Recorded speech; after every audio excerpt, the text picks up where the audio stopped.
राजकारणात गेम करायचा तर तो दादांसारखा एकदाच दणका द्यायचा पण जोरात. पहाटेचा शपथविधी, भर दुपारी पक्ष फोडून डायरेक्ट उपमुख्यमंत्री पद आणि 10 ते 12 आमदार तरी निवडून येतात का अशी चेष्टा सुरू असताना दणक्यात 40+ आमदार निवडून आणणं, हा सगळा गेम अर्थातच दादांचा. मात्र मागच्या काही दिवसात राष्ट्रवादीच्या गोटात काहीतरी शिस्त आहे अशी चर्चा वारंवार सुरू आहे. अजितदादा यांच्या पहिल्या फळीतील नेत्यांना सोबत घेऊन शरद पवारांच्या भेटीला जातात काय? छगन भुजबळ मंत्रिमंडळातून कटाप होतात काय? आणि 2 मंत्रिपद अजितदादा राखीव ठेवतात काय? सगळं काही ठरल्यानुसार प्लॅनिंग नुसार घडतंय का अशी शंका आता या निमित्तानं भल्या भल्यांना यायला लागली आहे. आता एक युक्तिवाद असा देखील केला जातोय की जयंत पाटील आणि रोहित पवार यांच्यासाठी 2 जागा राखीव ठेवण्यात आल्या आहेत. इतकंच काय, तर या दोघांच्या मंत्रिपदासाठी भुजबळांना मंत्रिमंडळातून धप्पा देण्यात आलाय. नेमकं घडलंय काय, सविस्तर पाहूयात आजच्या या स्पेशल व्हिडिओमध्ये. हॅलो, मी ओमकार आणि तुम्ही पाहताय हॅलो महाराष्ट्र. भुजबळ यांचं मंत्रिपद काढून घेण्यात आल्यानंतर मोठा राडा झाला. भुजबळ यांनी तटकरे, पटेल आणि अजितदादा यांनी आपला ठरवून कार्यक्रम केल्याचं उघड उघड मीडियाला सांगून टाकलं. भुजबळ यांना मंत्रिपदावरून डावलण्याची डझनभर कारणं सांगितली जात असताना आता मात्र त्यातलं एक कारण राजकारणाच्या गोटातूनच समोर आल्यानं अनेकांच्या भुवया उंचावल्यात. ते कारण म्हणजे जयंत पाटील आणि रोहित पवार यांना आपल्या बाजूने उडून घेत त्यांची मंत्रिमंडळावर वर्णी लावणं. होय, हे ऐकून तुमच्या कानांना शॉक बसला असेल खरा, पण राजकारणाच्या पडद्याआड जयंत पाटील आणि रोहित पवार यांना महायुतीत खेचण्यासाठी भली मोठी फिल्डिंग लावली गेले. आता हेच बघा ना, अगदी विधानसभेच्या धामधुमीत देखील पवार कुटुंबियांनी एकमेकांच्या जागा सेव्ह करण्यासाठी डील केल्याची माहिती समोर आली होती. त्याचाच एक भाग म्हणून की काय, प्रत्येक मतदारसंघात जाऊन पाडा पाडा म्हणणारे शरद पवार बारामतीच्या सांगत्या सभेत मात्र शांत होते.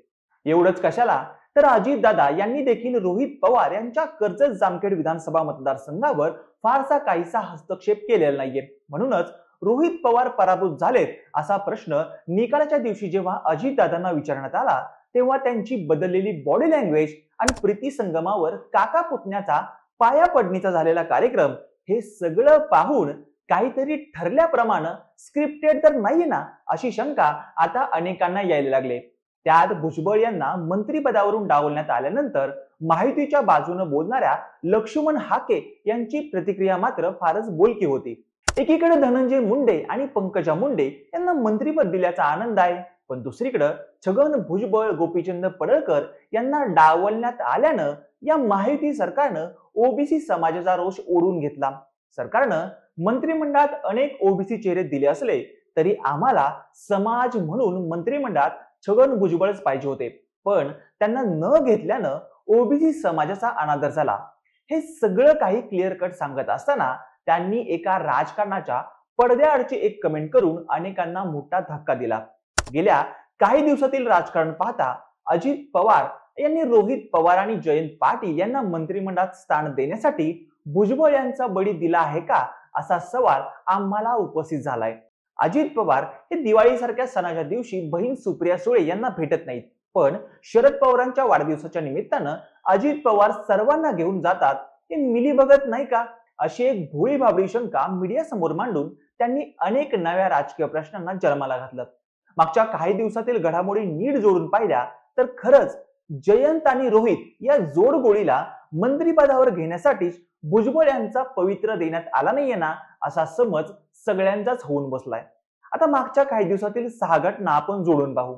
विधानसभेतून जयंत पाटलांनी अजितदादांच्या पक्षात येण्याच्या अप्रत्यक्ष ऑफरला योग्य वेळी निर्णय असं म्हणणं, अजितदादांच्या राष्ट्रवादीचे सर्व नेते शरद पवारांच्या भेटीला हसतमुखपणे जाणं, जयंत पाटील सोबत येणार असतील तर स्वागतच असं महायुतीच्या नेत्यांनी म्हणणं, शरद पवारांच्या आमदारांनी अजितदादांची भेट घेणं, रोहित पवार यांनी विधानसभेत घेतलेल्या सदिच्छा भेटी, मंत्रिमंडळात अजितदादांनी ठेवलेली एक रिक्त जागा, हे 6 डॉट नीट जोडून पाहिले तर सत्ताधारी पक्षाच्या बाजूनच बोलणाऱ्या लक्ष्मण हाके यांनी केलेली कमेंट, या 2 गोष्टींचा नीट अर्थ लावला तर राष्ट्रवादीच्या गोटात मोठं राजकारण शिकतंय याची चाहूल कुणालाही येऊ शकते.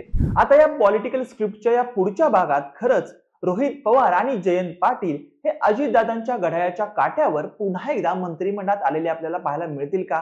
तुम्हाला काय वाटतं? भुजबळ आउट होऊन पवार पाटील मंत्रिमंडळात येणं हे आधीच ठरलेलं गणित होतं का?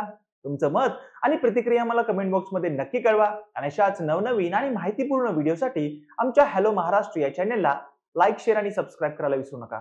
व्हिडिओ शेवटपर्यंत पाहिल्याबद्दल धन्यवाद.